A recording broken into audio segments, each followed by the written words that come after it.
पण हे मनोमिलन खरोखरच झाले आहे का? प्रशांत परिचारक यांच्या मदतीमुळं आवताडे यांचं समाधान झालं. भारतीय जनता पक्षाच्या विरोधात जाऊन त्यांनी निवडणूक लढवण्याचा निर्धार केला. आता यावेळी आपले कार्यकर्ते कोणाच्याही दावणीला बांधणार नाही.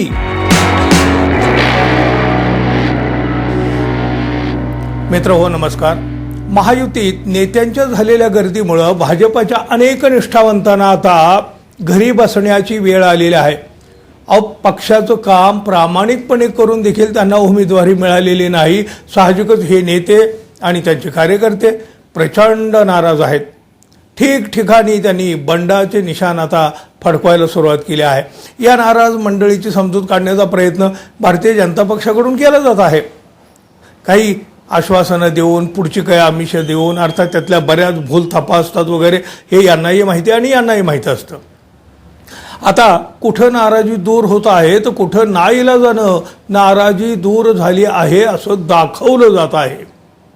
भाजपात अशीच नाराजीची लाट पंढरपूर मंगळवेढा मतदारसंघात देखील आलेले आहे. इथं विद्यमान आमदार समाधान आवताडे हे भारतीय जनता पक्षाचे आमदार आहेत. खरं तर पंढरपूर मंगळवेढा हा मतदारसंघ काही भाजपाचा नाही, पण प्रशांत परिचारक यांच्या मदतीमुळं आवताडे यांचं समाधान झालं. परिचारक यांच्याच मदतीनं इथं भाजपाचा आमदार निवडून आला, ते म्हणजे हे समाधान आवताडे. पण आता यावेळी परिचारक यांना उमेदवारी अपेक्षित होती, पण तसं घडताना दिसत नसल्यामुळं परिचारक आणि त्यांचे कार्यकर्ते आधीपासूनच आक्रमक आहेत. 2 महिन्यापासून त्यांची आक्रमकता दिसत आहे. भारतीय जनता पक्षाच्या विरोधात जाऊन त्यांनी निवडणूक लढवण्याचा निर्धार केला. आता यावेळी आपले कार्यकर्ते कोणाच्याही दावणीला बांधणार नाही अशी प्रतिज्ञा प्रशांत परिचारक यांनीच केली. त्यांचे कार्यकर्ते मैदानात उतरायला आता सज्ज झालेले होते. आता कुठल्याही परिस्थितीमध्ये माघार घ्यायचीच नाही असा पवित्रा घेतलेल्या परिचारक यांच्या प्रतिज्ञेला भाजपचे प्रदेशाध्यक्ष बावनकुळे यांनी पंढरपुरात येऊन टाचणी लावलेली आहे. समाधान आवताडे आणि प्रशांत परिचारक यांच्यात मनोमिलन घडवून आणले, पण हे मनोमिलन खरोखरच झाले आहे का? तर याचे उत्तर नाही असंच आहे. मनोमिलन झाल्याचं सांगत असताना परिचारक यांची देहबोली काही वेगळी सांगून जात होती. ना त्यांच्या चेहऱ्यावर समाधान होतं, ना त्यांच्या बोलण्यात मोकळेपणा होता. पडलेल्या चेहऱ्यानं ते आपल्या कार्यकर्त्याची समजूत घालत होते. बळजबरीचं हे मनोमिलन आहे हे ठळकपणे दिसत होतं. परिचारक यांचे भले कसंही मनोमिलन झालं असेल आपण समजूया, असं जरी मानायचं ठरवलं तरी कार्यकर्त्यांचं काय हो? 2 नेत्यामध्ये मनोमिलन झालेलं दिसत असलं तरी कार्यकर्त्यापर्यंत ते पोहोचणार का, हा सवाल आहे ना. मात्र मंगळवेढ्यातील एका बैठकीत पांडुरंग परिवारातील कार्यकर्त्यांना दुसऱ्याच्या दावणीला बांधणार नाही असा शब्द प्रशांत परिचारक यांनीच दिला होता. त्याचे काय झाले असा सवाल आता परिचारक यांच्याच समर्थकाच्या पांडुरंग परिवारातील कार्यकर्ते विचारू लागले आहेत. त्यामुळे दोन्ही गटात असलेली कटुता पुढंही कायम राहिलेली असल्याची दिसत आहे. सोशल मीडियामध्ये देखील ह्याचे पडसाद उमटत आहेत. त्यामुळं परिचारक जरी समाधान आवताडे यांच्या व्यासपीठावर उद्या दिसले तरी त्यांचे कार्यकर्ते आवताडे यांचं काम करणार नाहीत, हे तर उघड गुपित आहे.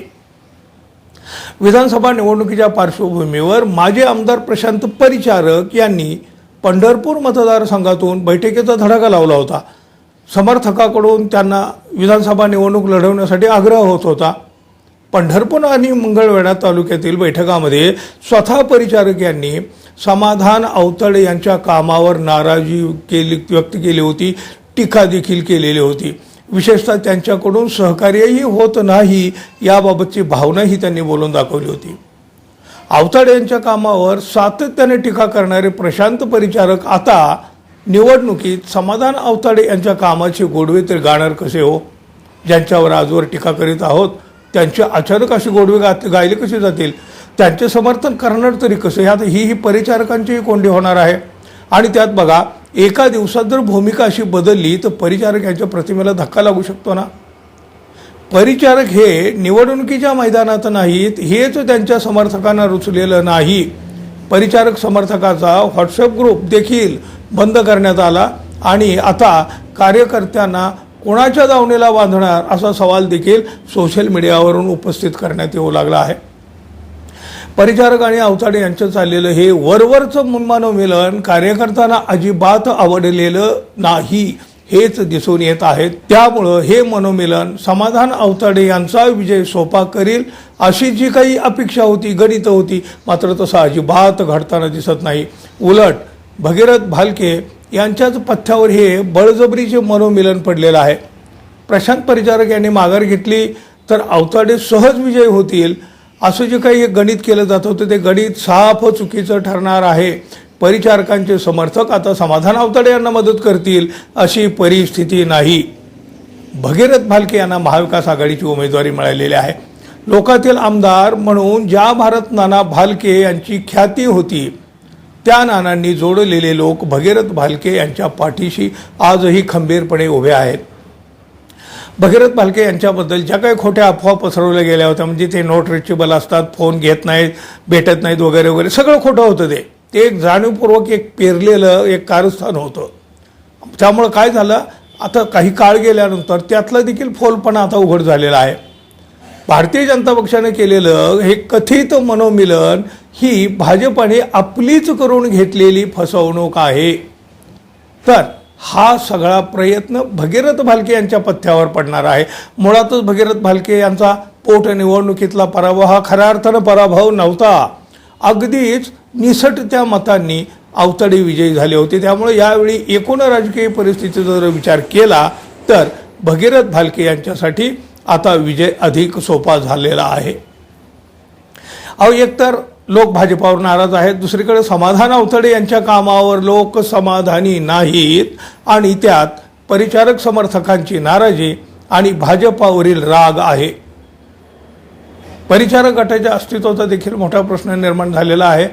त्यामुळं या मतदारसंघात आता भाजपाला स्थान उरलेलं नाही.